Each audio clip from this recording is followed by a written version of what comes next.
The story that I'm about to tell is a story about an internet sensation that has me under some sort of spell. It goes by the name of Dracula Flow, and it's just a beautiful video series. It's incredibly well thought out, yet it seems so spontaneous. It's so dumb, yet kinda smart. It doesn't try to be anything that it isn't, it's just pure. Anyway, I'm not gonna gush about this video series any more than necessary because that's not the point of this video. But just like some people like to spend time thinking and searching for who the Mona Lisa really is, I've spent some time trying to figure out who the guy in Dracula Flow really is. And boy oh boy, it does not disappoint. We're gonna get to that story shortly, but in case you don't yet know what Dracula Flow even is, allow me to spend 2 minutes on a recap. And the best way, and perhaps only way to do that, is just to play some of it. We straight gassing, cutting straight to the bricks. Ha ha! This shit ain't nothing to me, man. We smoking runts. Shorty got a BBL, took that shit out because she couldn't run. I had to do it to them snipe. I went Judge Judy on that pussy snipe. That's Dracula Flow for you. 5 installments of ranting by Dracula himself. And the amount of nuggets to come out of this demon's mouth in this series is almost impossible to fathom. Like, you don't even have to pick and choose favorite lines from the videos. It's just pure distilled bars. When I got the meat cannon, I be shooting straight rope. This shit ain't nothing to me, man. Chanel Optics got me seeing shit. I need fentanyl slime. I just popped a whole garbanzo bean. Fuck you mean. I'm him. I've been him. I will continue to be him. Yellow rubies glistening like piss. That coochie yummy slime. That coochie doing it for me slime. They thought they could stop a demon, I'm back. The Zaza got me speaking Esperanto. The Zaza got me speaking Esperanto. That's one of my favorite ones. It's like, who uses the term Zaza and still knows what Esperanto is? Like, the Venn diagram, the overlapping area here needs... that's only one person, and that's Dracula. Some slime? Can you remind me who I am? Get the president on the phone now. I fronted him a brick. I need my money. Hello? Black China? Well, I think you get an idea what we're dealing with here. I recommend checking out the whole series, but yeah, it's deranged Dracula, insane bars, obscure references left and right, and this goes on non-stop for all 5 videos, where the last 2 total like 30 minutes. One thing that stuck out to me and many other fans is one of the many reoccurring themes in the series. It's the "they forgot that I'm him" thing, where he's radiating main character energy. It's believable. I'm buying into this idea that this guy is that guy. And that goes beyond only the character. My gut feeling was that this isn't entirely an act. There has to be some substance to this, that the actor isn't simply acting. This leads me to my core question. Who is this guy? Who is the guy in Dracula Flow? Who is John Davis Walker? Disclaimer. This story recounts violent events that might be unsuitable for some audiences. This includes, but is not limited to, the following themes: bad language, violence, misogyny, weapons, the smuggling and distribution of drugs, drug use, prostitution, child neglect, crime, sex, quicksand, and cultism. Viewers' discretion is advised.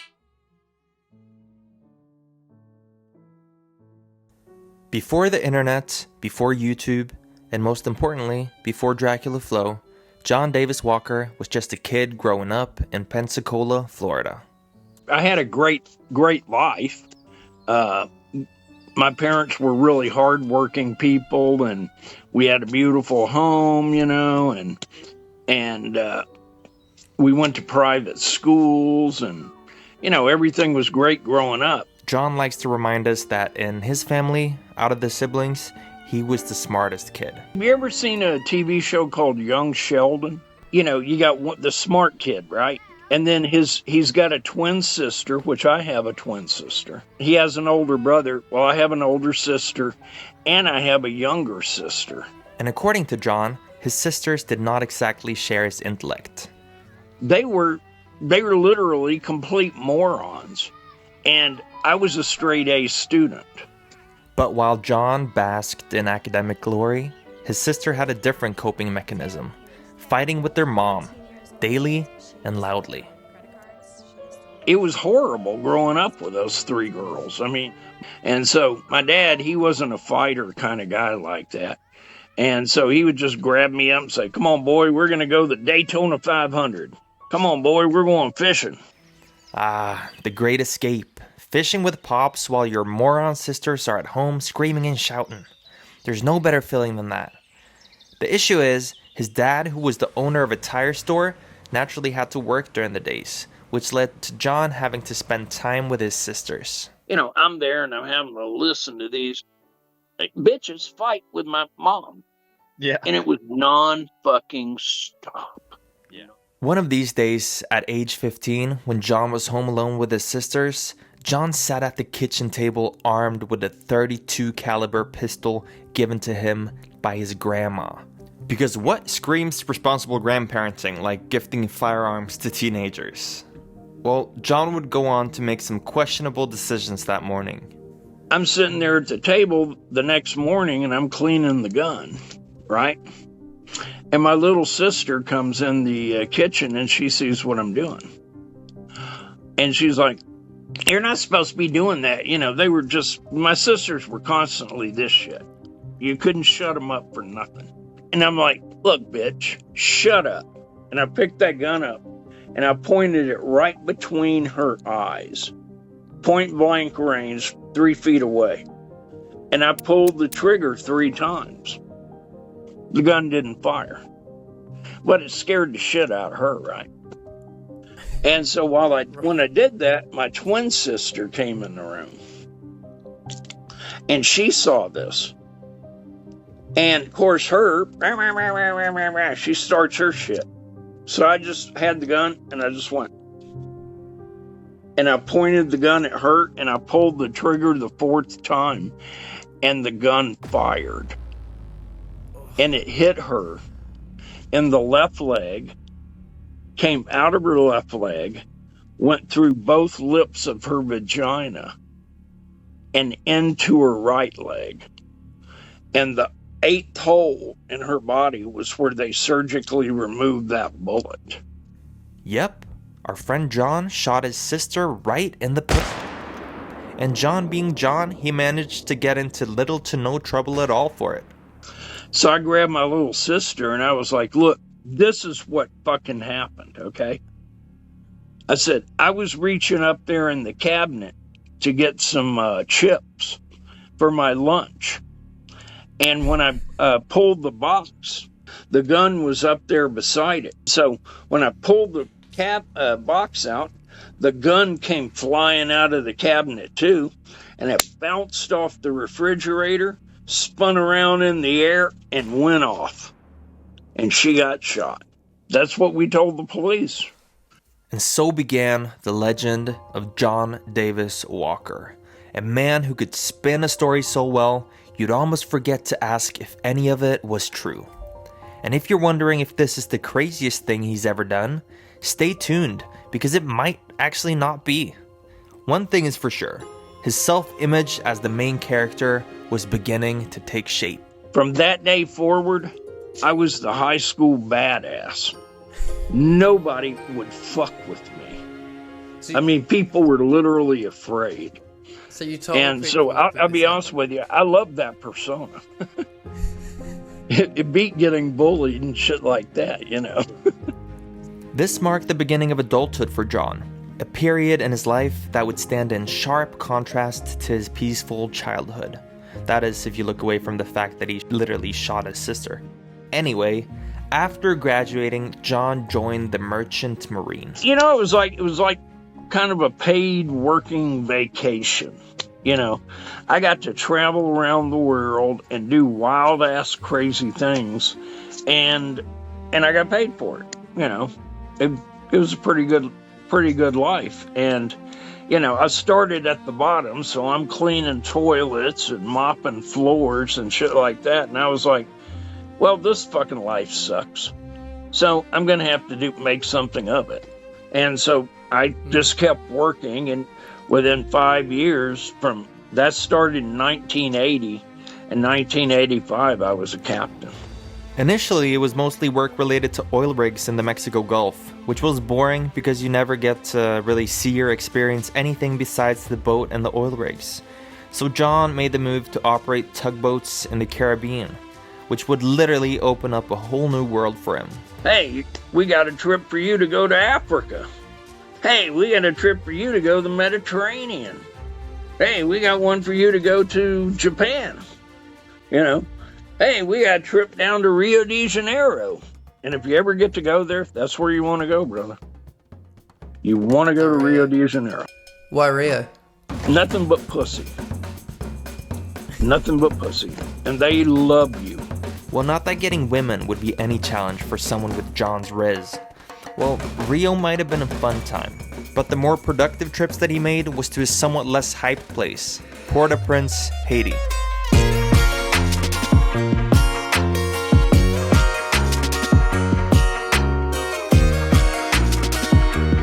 So we're in Haiti, so we can get some really good marijuana in Haiti, right? And so the first thing you do when you're traveling around like that is you get yourself a cab driver. If you do that, you know, you're going to get to see a lot more and do a lot more and stuff like that. And so we got us a really good cab driver, and we told the guy, we said, hey, you know, we'd like to get some marijuana. And he's like, okay, no problem. And so he takes us off. Port-au-Prince, Haiti, most horrible place on earth. I mean, literally, it's terrible. All around the town is a blackout. And so anyway, he drives us to this area, and it's totally freaking dark. And the whole time you're sitting in that car, you're waiting for someone to put a gun to your head. And, you know, you don't know what the hell's going to happen. You know, it's like being in a movie or something, you know. And then the guy shows, we had a good cab driver. He always showed up and brought us good weed. And we made multiple trips to Port-au-Prince. You know, I'm just 20, and all the other guys that I'm working with, they're like way older than me. And, well, I mean, way older, 30s and 40s and stuff like that. And so, you know, they're like running the show and stuff like that, you know, and so I'm just kind of the extra guy along for the ride, and did that for a few years, and then I became the guy that ran the show. And by his mid-20s, John is now smuggling marijuana from Haiti to the US as a captain in the US Merchant Marine. And with the captain status, additional perks and side quests were unlocked. The uniform opens so many doors for you. Literally. I mean, once you got the captain's uniform on, you get to do pretty much whatever you want. And it was just like Star Trek. All the women want you because you're the captain, and you walk through customs and immigration. They don't even give you a second look. Don't check your bags, and the bag will be full of cocaine. I'm not talking about like I'm talking like ounces, you know, the most I ever smuggled was a kilo. It was great being a captain. John made a good living smuggling drugs and working for the Merchant Marine, so much so that by the early 90s, he had enough money to buy a bar in North Miami, while at the same time living right on South Beach in Miami, Florida. Towards the end of my career in the Merchant Marine, I got married a second time. Okay. Well, I was married twice. My first wife and I, we got divorced after 5 years. And then a few years later, I got married again. And I met this gorgeous freaking stripper. And she looked like Tyra Banks. And so I was like, I was in love. I ain't gonna lie. I was in love with her. Great freaking body. I mean, she was beautiful. She was a great fuck, you know. John and the Tyra Banks looking stripper got friendly really fast, and when a hurricane put Tyra in a situation where she didn't have a home, John would kind-heartedly invite her and her female lover to live with him on South Beach.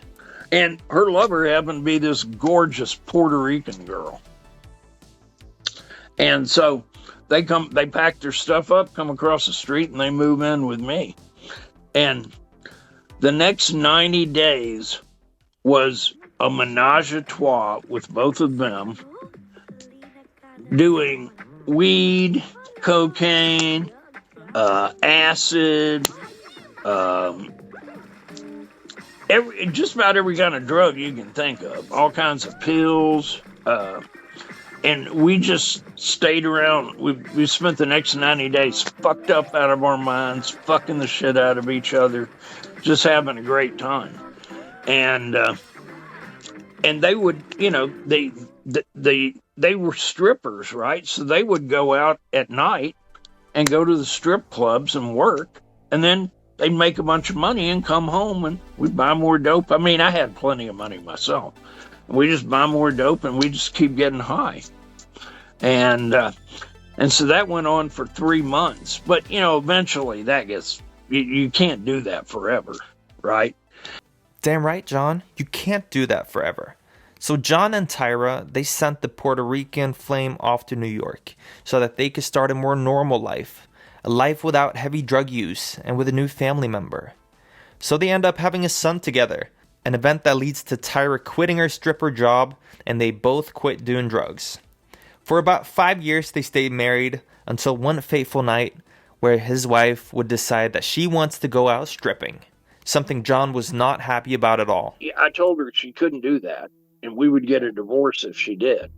And anyway, that particular night, we get in a big argument. She ends up pulling a gun on me. Oh my God.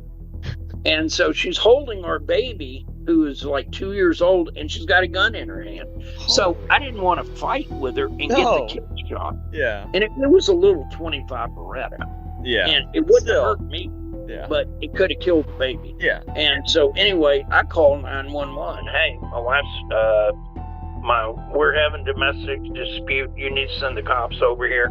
According to John, when the cops arrive, his wife concocts a story that it's actually John who had pulled the gun on her.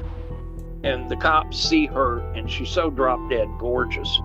They freaking, she just bats her eyes at them. They're like, oh, baby, you know, little bitch cops.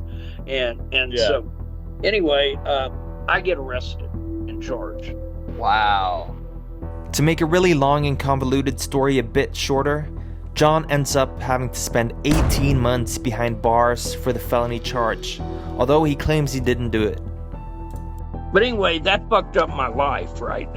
I'm trying to get my life together, but I wasn't doing a really good job, right? And so I get this job working oil and gas investments. So John relocates to Texas to pursue a career in raising money for oil and gas investments, and finds himself staying at one of these long-term motels. You know, the kind that you always see in the movies as the location for shady drug deals, prostitution, and all kinds of shady business? I go to work every day, I come home, you know, I'm hooking up with prostitutes, you know, got drug dealers coming over, you know, we're getting high, partying, blah, blah, blah. And so, anyway, through those connections, I meet these guys that are bank robbers. And so, I've never robbed a bank before. And I had a Camry. Yeah, John had a Camry. And when you have a car that doesn't draw a lot of attention, you better help out your bank robbing friends on their heists. And that's exactly what John began doing. So we start using that for the bank robberies. We go out, we rob a bank, we'd get like $8,000. Then we'd go run right to the coke dealer and we'd get us a bunch of coke. We'd go get some girls and we'd just sit around and party, getting high. In typical John fashion, he would slip into a state of heavy drug use, prostitutes, and partying, in addition to the bank robbing that he was doing. One day, when John went to get some more coke to keep up with his habits, he attracts the attention of a police car. According to John, it was a straight-up racial profile, because, you know, it couldn't possibly be because he was running cocaine. Anyway, John decides that he needs to find a more suitable spot to stop, so he makes a few turns before finally pulling over, only to realize that he has seemingly lost the cops. I pull into this parking lot, and there's no cops there. I don't know where the fuck they went, right? And so I'm like, well, fuck it. I'm not going to sit here and wait for them. So I jumped back on the feeder road and then got on the freeway and kept going. And I never saw cops again, right? And so I go down the freeway a few miles. But the only thing is, they got a helicopter above me, right? I think we all see where this is going, right?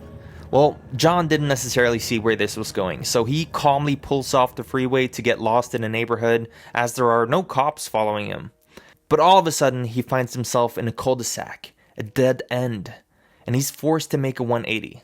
But at that very moment, 2 cop cars pull into the cul-de-sac. He's trapped. But they stop on either side of the road. And so that leaves the whole fucking middle of the road open. And I'm like, well, what's that? I head back out and go right through the middle. So John finds himself in a high-speed chase with the Houston police.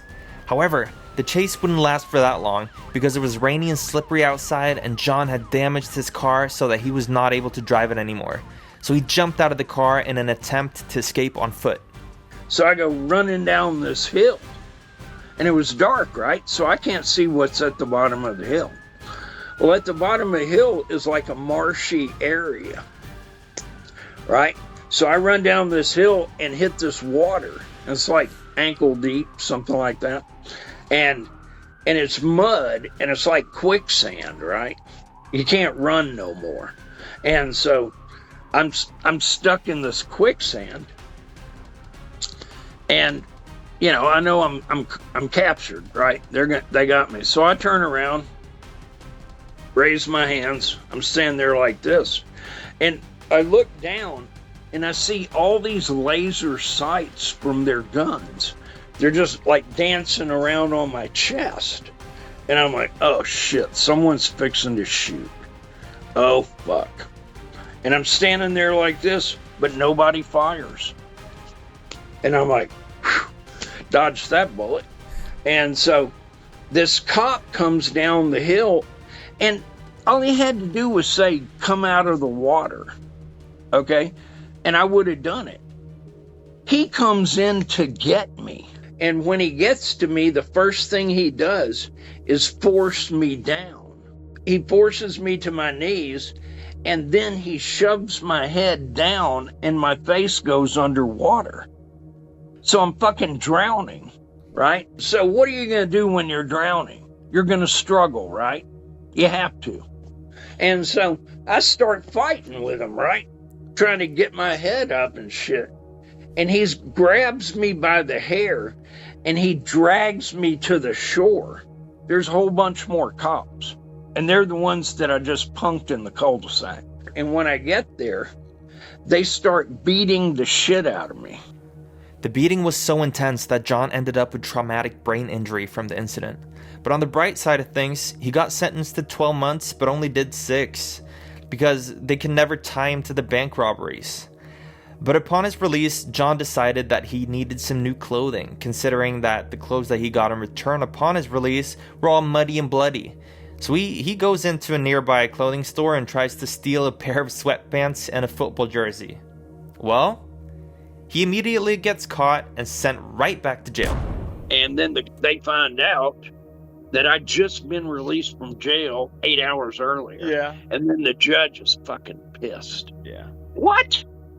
Well, you know what? I'm going to give you 9 months this time. And so I ended up doing another 9 months. By the end of his sentence, John had had it with Texas. And honestly, I think Texas was pretty fed up with him too. So John set out to make a move to sunny California. He's lucky enough to get some money from a female friend that he stayed in touch with during his jail time. And he gets on a Greyhound bus from Houston to LA. In 52 hours, he arrives in Hollywood, rejuvenated with excitement for what the City of Angels has to offer him.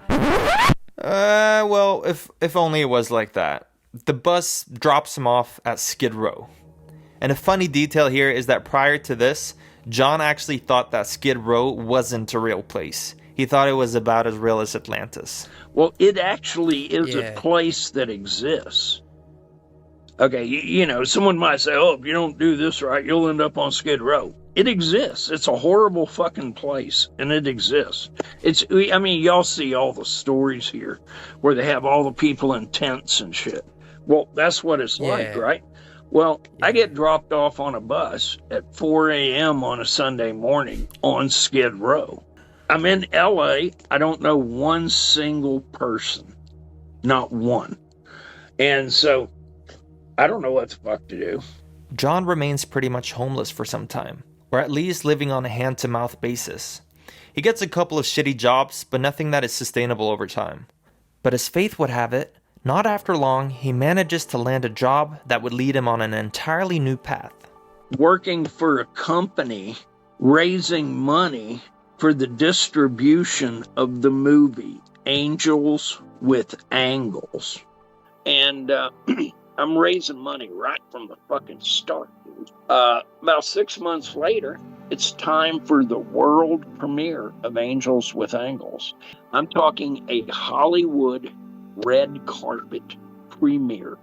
Yeah. I'm a producer on this movie. That's incredible. 6 months after getting out of jail in Houston, Texas. That's wild. For bank robbery. Man. Bam. And dude, once I walked that red carpet, I was hooked. According to John, he was pretty successful in this job. He recites making over $30,000 in a single month, which honestly sounds like a pretty impressive rags to riches story if you ask me. But this job didn't really sit well with John. You know, John's moral compass is tuned in such a way that he doesn't raise an eyebrow when shooting a family member or smuggling cocaine into the US, but raising money for shitty movies? That's going too far. Everything was fucked up. Yeah. I've got money out the ass. I made $30,000 in 1 month doing that. And so, but it's horrible karma. Everything's fucked up. Yeah. And I was like, you know what? I ain't gonna do this shit. Yeah. So John decides that the right thing to do is to stop his efforts at fundraising movies. And Faith once again intervenes one time he's walking down Hollywood Boulevard. He sees a female friend cosplaying as Catwoman, and she approaches him with a strange request. Hey, my friends are doing a short film. Would you be in it for them? And I'm like, sure, what I gotta do? We just need you to sit down here on the boulevard. So I sit down on Hollywood Boulevard in front of the Chinese theater, and this girl comes walking up to me, and she's got a handful of money, and she starts raining money on me like I'm a stripper. And I was like, okay, cool. You know, and they're like, pick up the money. That's your pay. And I'm like, okay. It was like $15, $20 or something. So I picked up the money and they said, well, that's the scene we need you for. You're done. While it's not exactly the most dignified acting job I can think of, at least it's honest and legal work, right?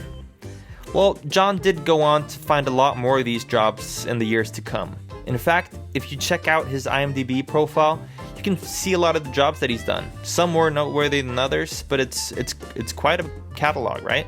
And the way that he secures these jobs is primarily through Craigslist. And on one spring morning in 2023, John secured a job through Craigslist that would change his life once again. Can you guess which one it was?